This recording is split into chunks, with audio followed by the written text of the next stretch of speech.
और ब्रह्म को हम कैसे लें, जबकि है तो अंदर, है एक ही। हम जीव भाव से जी रहे थे, संसार में मैं मेरा तेरा कर रहे थे। अब उस मैं मेरे में दुख था, तो फिर वहाँ से निकलें कैसे? तो इसके लिए उन्होंने ये हमारे लिए शास्त्र छोड़ गए, निशानियाँ छोड़ गई हमारे लिए वो पीछे से। कहते हैं ऐसे ही इस मृत्यु के उपरांत अवस्था के विषय में भिन्न भिन्न वाक्य। अब कहते हैं ना मृत्यु के बाद क्या मिलेगा हमें, किस लोक में जाएंगे।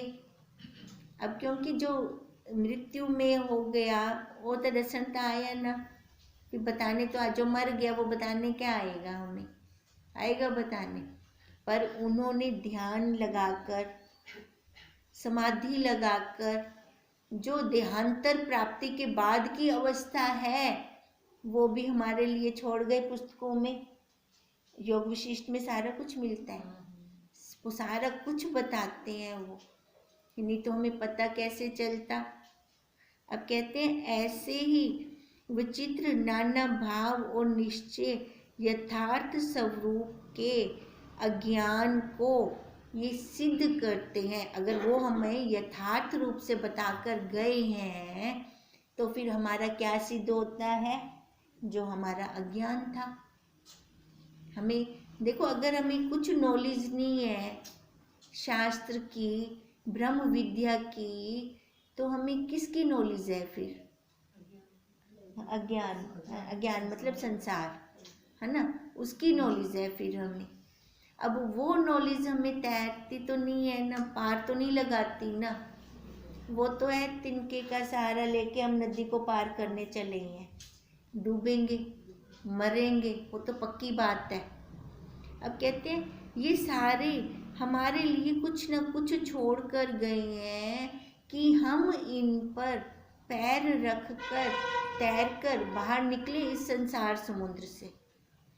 इस संसार समुद्र से बाहर जाकर अपने यथार्थ स्वरूप का, संसार में यथार्थ नहीं है, संसार अधूरा है, अधूरे से हम कैसे पूरा पाएंगे, पूरे से ही पूरा पाया जाएगा। अब कहते हैं वही अपने यथार्थ स्वरूप का निश्चय करें। यथार्थ स्वरूप पे निश्चय होगा तो अज्ञान हमारा अलग होगा। फिर यथार्थ पे है तो अज्ञान तो दिख रहा है ना मेरे को अलग से। फिर जब यह अवस्था है कि परमात्मा का भेद अभी तक किसी को नहीं खुला और वास्तव सत्ता का रहस्य अगम्य और गोप्य है। अब देखो ये सारा खजाना कहाँ पर है, कोई बाहर। अब शास्त्र रख गए हमारे लिए, शास्त्र हैं, पर वो खुलेंगे कब, वो खुलेंगे कब शास्त्र? ऐसे तो बाजार में मिलते हैं, मार्केट में मिलते हैं, वो लेकर हम अगर पढ़ना शुरू कर दें तो वो समझ नहीं आएंगे हमें। कहते हैं उसके लिए हमें तत्वज्ञ गुरुदेव की जरूरत है। वो तत्वज्ञ गुरुदेव के सानिध्य में बैठकर श्रद्धा और समर्पण से हमारे वो शास्त्र खुलते हैं, वो फिर हमें यथार्थ समझ में आता है। फिर देखो उस सत्ता का जो रहस्य है, ऐसा तो नहीं है कि सामने आ जाएगा, है ना, कोई पदार्थ तो नहीं है ना, वो उसकी अनुभूति होगी हमें, अपने अंदर अनुभूति होगी हमें। अब अपने अंदर ही अनुभूति क्यों होगी? क्योंकि वो अंदर ही बैठा है ना, तभी उसकी अंदर अनुभूति होगी हमें, बाहर नहीं होगी। अब इसलिए कहते हैं कि वास्तव सत्ता का रहस्य अगम्य और गोप्य है। खुली आंख से हम उसको देखना चाहेंगे ना, नहीं देख पाएंगे, उसका अनुभव करना पड़ेगा हमें। अतः उचित है कि सर्व नाम रूप के पसारे को जो अनेक स्वरूप धार कर हमें अज्ञान में फंसा रहा है, छोड़ दें उसको हम छोड़ दें, यही योग्य है हमारे लिए। हम क्यों आते हैं यहाँ पर, क्यों बैठते हैं, क्यों टाइम देते हैं हम यहाँ पर? क्योंकि हम उसके निकट पहुँचना चाह रहे हैं, जो है तो वास्तव में निकट, पर पर्दे बहुत हैं ना बीच में, बहुत पर्दे हैं वहाँ तक पहुँचने में। वो पर्दे हटाने के लिए हम यहाँ आते हैं, डेली डोज लेने के लिए, कि संसार वाला कोई खड़ा ना हो जाए पर्दा हमारे ऊपर। कहते हुए सर्व नाम रूप के पसारे को तो हटाते हैं, तभी तो हमने लिया कि वो कर्म है हमारा, सामने से आता है तो कर्म है हमारा, जो अनेक स्वरूप धार कर अज्ञान और विक्षेपता का निमित्त है। ये संसार जितना भी है, अब संसार हम बाहर किसकी तरफ उंगली करें, हम बाहर नहीं कर सकते, अंदर है संसार, क्योंकि अंदरों ही में पकड़ी बैठी है सारा कुछ। अब कहते हैं यही अज्ञान का रूप लेकर हमारे सामने आ जाता है, यही हमारे आगे विक्षेपता पैदा करता है। किसी भी उपाधि में आओ तो देखो विक्षेपता आती है कि नहीं आती, आती है ना। कोई जड़ी मर्जी उपाधि पकड़ गिनो, उतनी विक्षेपता होती है। कहते हैं कल्पित, पर वो उपाधि कैसी है, कल्पित है ना, वो उपाधि कल्पित है। कल्पित और अस्थिर निश्चय करें और सबको विस्मृत के कूप में डाल दें। कहते हैं यहाँ पर ये इतना पक्का दृढ़ निश्चय कर लें कि सारी कल्पना है, कल्पना है, कल्पना है, मैं माँ नहीं हूँ, मैं पत्नी नहीं हूँ, मैं माँ नहीं हूँ, मैं दादी नहीं हूँ, मैं सास नहीं हूँ, ये हमने कल्पना बना रखी है।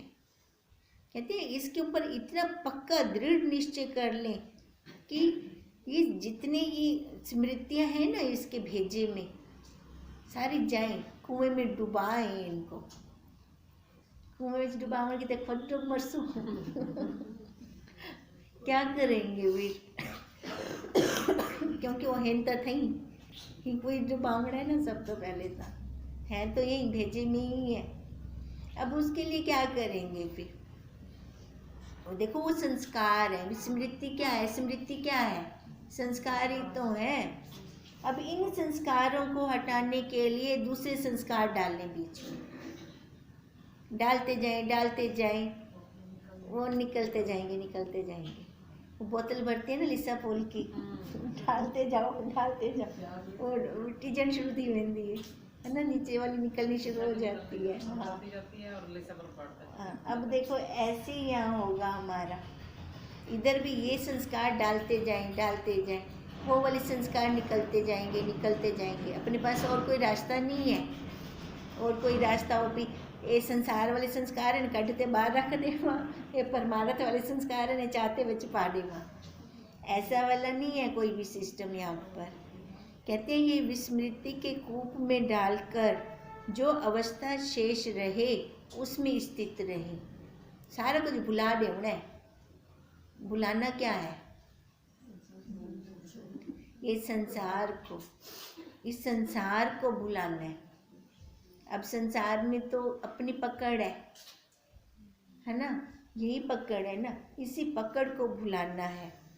यह अवस्था निषेध मार्ग से प्राप्त होकर, देखो अब कह रहे हैं यह अवस्था निषेध मार्ग से, क्योंकि नेति करके हम वो लेंगे उसको, हम विधि पक्ष से नहीं ले सकते, क्योंकि संसार में पड़े हुए हैं हम, तो नेति करके अपने को आसानी रहेगी।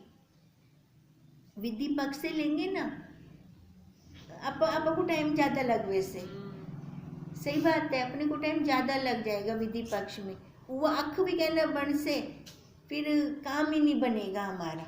भुलाना है और डालना भी है, एक चीज हो जाए ना, दोनों कैसे? भुलाना किसको है, संसार को, भुलाना संसार को है, और डालना ये संस्कार डालनी है। ये दोनों कैसे? क्यों नहीं होंगे, एक कर दो अपने आप खत्म हो जाएगा, दोनों आप ये संस्कार डालो वो अपने आप भूलता जाएगा। हाँ, अपने आप होता जाएगा, वो अपने आप होता जाएगा। क्या करोगे उसमें, डालने की तो ये संस्कार ही ना, उसके लिए थोड़ी कुछ कर सकते हैं। तो अब ज़्यादा टाइम अगर हम यहाँ देते हैं, जिसको ज़्यादा टाइम देते हैं ना वही घूमता है हमारे अंदर, वही चलता है संस्कारों में हमारे अंदर। तभी कहती हैं 2 दिन शादी में लगा के देखो और 1 दिन अपने सत्संग में लगा के देखो, केंदा पलड़ा भारी थी वे संस्कार वही चलते हैं। तो फिर वैसे वो वाले संस्कार क्यों लेने, बाहर वाले संस्कार क्यों लेने हैं तो अपने स्वरूप वाले क्यों ना लें, क्योंकि अभी हम चल रहे हैं। तभी उन्होंने कहा है कि निषेध मार्ग से, यह अवस्था निषेध मार्ग से प्राप्त होगी हमें और सर्व प्रयोजनों की सिद्धि का निमित्त बनेगी। अब हमारे सब प्रयोजन, सारे प्रयोजन क्या है हमारे, सारे तो एक आधे खत्म थी वंदन सारे, है ना। हमारे सारे प्रयोजन एक मंजिल पे आकर खत्म हो जाते हैं। हमारे क्या है प्रयोजन, हाँ ये मेरा लास्ट जन्म है, ये मेरा लास्ट जन्म है, मैं सच्चित आनंद हूँ, है ना। यहीं आके हमारे खत्म होते हैं। कहते हैं इस शुद्ध अवस्था में स्थित पुरुष को सदा स्थिति, शांति, संतोष और परमानंद प्राप्त होता है। जहाँ वो रुक रहा है उते वस्तु ही है, उते समान ही यो मिलता है, दूजा समान मिलता ही क्या नहीं।